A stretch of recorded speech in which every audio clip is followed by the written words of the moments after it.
చేతిలో అధికారం ఉంది కదా అని ప్రస్తుత కేంద్ర ప్రభుత్వం అన్ని ఏకపక్ష నిర్ణయాలు తీసుకుంటూ ఒక ఫెడరల్ సిస్టమ్ని ధ్వంసం చేసుకుంటూ ఓవరాల్గా భారతదేశం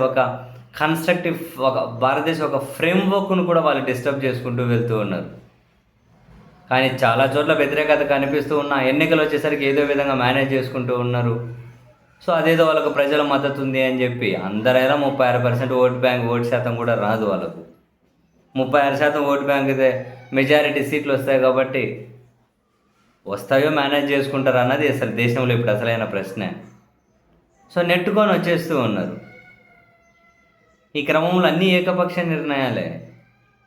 అటువంటి నిర్ణయమే తాజాగా తీసుకున్నది కూడా పార్లమెంట్ నియోజకవర్గాల డీలిమిటేషన్ కోసం అండ్ మహిళా రిజర్వేషన్ బిల్లు ఆమోదం కోసం అని చెప్పి ప్రత్యేకంగా పార్లమెంటును సమావేశపరుస్తూ ఉన్నారు. అది ఇప్పుడు తమిళనాడులో, పశ్చిమ బెంగాల్లో ఎన్నికలు పీక్ స్టేజ్లో ఉన్నప్పుడు. అదేం పద్ధతి? తమిళనాడులో ఎంపీలు ఎందరు, వెస్ట్ బెంగాల్ ఎంపీలు ఎందరు, వీళ్ళిద్దరే పార్లమెంట్లో ప్రస్తుత అధికార పక్షాన్ని కొరకరాని కొయ్యలా మారాలంటే వాళ్ళే. చాలా అంశాలు వాళ్ళు లేవనెత్తితేనే పార్లమెంట్లో చర్చకు వస్తాయి. వాళ్ళని అక్కడ ఎలక్షన్స్ పీక్ టైంలో బిజీగా ఉంచేసి వీళ్ళు ఏం చేద్దామని పార్లమెంట్లో అక్కడి నుంచి వివాదాలు స్టార్ట్ అయ్యాయి. చివరికి పార్లమెంటు నియోజకవర్గాల డీలిమిటేషన్లో దక్షిణాది రాష్ట్రాలకు అన్యాయం జరగబోతుంది అని ఇక్కడ రాష్ట్రాల ముఖ్యమంత్రులు, మన రాష్ట్రంలో ఎవరు మాట్లాడలేండి, అంత ధైర్యం ఎవరికి ఉంది? ఇక్కడ మన రాష్ట్రంలో పాలకులకు నాయకులకు అంత ధైర్యం ఉందా? అబ్బా, దక్షిణాది రాష్ట్రాలలో ఇప్పటికే పార్లమెంట్లో ఆందోళన చేశారు.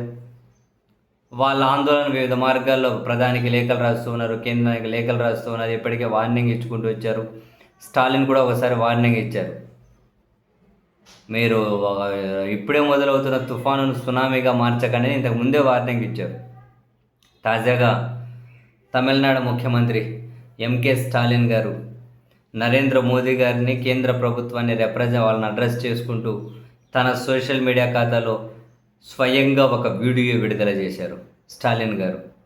అందులో సూటిగా శృతి లేకుండా క్లియర్గానే ఒక 4 నిమిషాల 22 సెకండ్ల వీడియోలో సూటిగానే డైరెక్ట్ వార్నింగ్ ఇచ్చారు.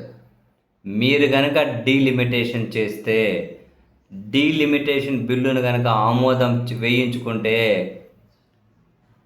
దేశం ఇప్పటి వరకు చూడనంత ఉద్యమాన్ని తమిళనాడు నుంచి నేను మీకు పరిచయం చేస్తాను. ఇది నా ఫైనల్ వార్నింగ్. 1960లో డిఎంకే ఉద్యమం ఏదైతే ఉందో అంతకు మించిన ఉద్యమాన్ని తమిళనాడు నుంచి మీరు చూస్తారు. నా తమిళ ప్రజల ప్రయోజనాలు పరిరక్షణ కోసం, రాష్ట్రాల హక్కుల కోసం ఏ స్థాయి వరకు అయినా పోరాటానికి సిద్ధం. నా రాష్ట్ర ప్రజలతో కలిసి నేను నడి రోడ్ల మీద కూర్చొని ఉద్యమాలు ఎలా ఉంటాయో నేను పరిచయం చేస్తాను మీకు.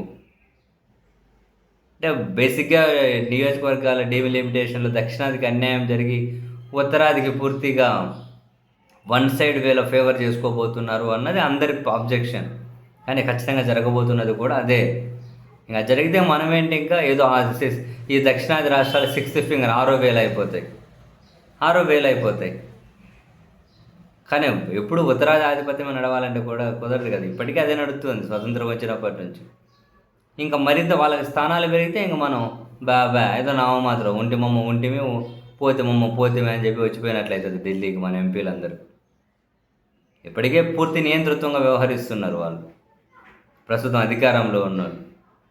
ఇంక మొత్తం మెజారిటీ సీట్లన్నీ, ఎక్కువ సీట్లన్నీ వాళ్ళ ఆ రాష్ట్రాల వైపే ఉన్నాయనుకోండి. ఈ ఘోష వినేది ఎవరు? దక్షిణాది రాష్ట్రాల నుంచి నిధులు ఎక్కువ, వాళ్ళకి వచ్చే షేరింగ్ తక్కువ.